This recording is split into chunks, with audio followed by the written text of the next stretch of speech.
Pada Dewan Juri yang terhormat, izinkan saya sebagai selaku pembicara pertama untuk memberikan pidato saya. Di dalam posisi Dewan ini akan memprioritaskan pendanaan pendidikan untuk mengembangkan infrastruktur pendidikan dalam negeri daripada membiayai program beasiswa studi ke luar negeri. Pertama, saya akan bicara tentang definisi. Definisi pertama, prioritas pendanaan. Hal ini bukan berarti menutup akses total ke luar negeri, melainkan menggeserkan prioritas penggunaan dana kepada pengembangan infrastruktur dibandingkan di dalam negeri atau di dalam skala nasional. Yang kedua yang ingin saya klarifikasi di sini yaitu infrastruktur pendidikan di dalam negeri. Hal ini tidak terbatas pada gedung saja, melainkan mencakup juga fasilitas seperti laboratorium, jaringan internet, sekolah, dan lain-lain. Kita masuk dalam latar belakangnya. Mengapa mosi ini muncul? Mari kita bahas status quo yang ada pada saat ini. Yang pertama, ketimpangan kualitas fasilitas. Fasilitas sekolah dan kuliah di dalam negeri masih kalah jauh dengan fasilitas-fasilitas yang ada di luar negeri. Bahkan masih banyak sekolah-sekolah di pelosok negara yang sulit untuk mendapatkan akses internet. Tambahan, sekolah pelosok nasional umumnya masih kalah dengan sekolah pelosok yang ada di luar negeri. Lalu kita akan membicarakan ke topik yang kedua, yaitu perbedaan tingkat anggaran. Biaya kuliah di luar negeri biasanya lebih besar daripada tingkat kebutuhan anggaran di dalam negeri, khususnya Indonesia. Biaya satu orang untuk bersekolah atau mengejar pendidikan di luar negeri saja sudah cukup untuk membiayai puluhan orang yang ada di dalam negeri untuk mengejar pendidikan mereka. Lalu yang ketiga, kita akan membicarakan tentang faktor kenyamanan. Banyak penerima beasiswa di luar negeri yang enggan untuk kembali tinggal dalam negeri asal karena perbedaan gaji, fasilitas. Serta banyak juga ekosistem industri di dalam negara yang belum mampu untuk menanggung keahlian mereka. Alhasil tujuan yang untuk menginvestasikan pelajar dalam negeri untuk luar negeri malah menguntungkan negara maju saja selain Indonesia, yang dimana pada akhirnya ini akan memberikan dampak yang merugikan atau destruktif pada pendidikan yang ada di dalam negeri. Nah, urgensi yang saya dapatkan pada ini, kita tidak boleh bergantung pada universitas asing terus-menerus untuk menghasilkan pelajar SDM yang berkualitas. Maka dari itu izinkan saya untuk membicarakan tentang argumen yang ingin saya bawakan. Yang pertama yaitu pengambilan risiko tanpa implikasi positif yang jelas. Jika pemerintah terus mengandalkan segelintir orang-orang yang ahli untuk dibiayai ke luar negeri, dan itu sangat berisiko untuk tidak pernah kembali ke negara asalnya, ini tentu secara tidak langsung menjadi tindakan tidak acuh terhadap sebagian besar masyarakat yang belum mempunyai kemampuan untuk akademis yang sama. Pada akhirnya kualitas akademis di dalam negeri akan lebih sulit untuk maju, dan tindakan ini akan memberikan risiko tinggi tanpa manfaat atau implikasi yang signifikan. Dampak yang didapat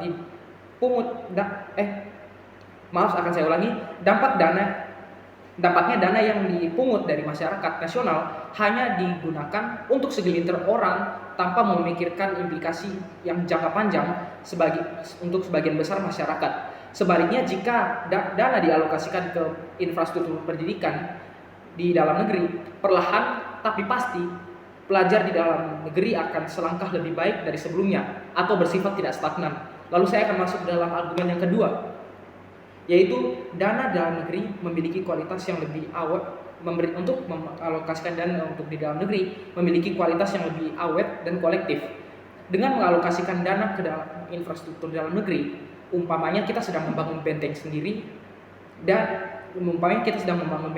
daripada bermalam di benteng musuh. Dengan mengaplikasikan kewajiban atau pilihan ini, manfaatnya akan lebih tahan lama dan kolektif dibandingkan dengan membiayai segelintir orang untuk mencari pendidikan di luar negeri dengan suatu resiko yang tidak pasti. Beberapa contohnya adalah jika fasilitas sebagai contoh laboratorium sekolah telah dibangun, fasilitas itu akan ada selama belasan atau sampai puluhan tahun, dan tentunya dapat digunakan untuk ribuan pelajar dari tahun ke tahun. Nah, ini contoh suatu investasi yang berkualitas dibandingkan dengan mengambil resiko suatu orang atau segelintir orang-orang yang memiliki kemampuan khusus untuk keluar negeri dengan resiko yang cukup tinggi, yaitu tidak akan balik untuk menginvestasikan dan memperbaiki keadaan negara yang ada.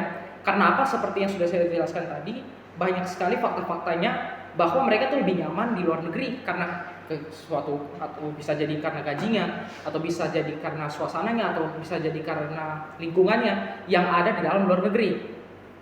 Dan tentunya ini akan menjadi suatu kerugian bagi negara kita. Lalu yang B, contohnya seperti universitas baru dapat bertahan lama dan mampu menampung lebih banyak pelajar atau mahasiswa daripada biasanya. Lalu kita akan masuk dalam topik argumen yang ketiga, yaitu menciptakan lapangan kerja bagi guru-guru dan dosen dengan menginvestasikan dana atau mengalokasikan dana ke dalam infrastruktur pendidikan yang ada di Indonesia atau di dalam negeri. Dengan dana dialokasikan ke infrastruktur yang ada, ini tidak akan menutup kemungkinan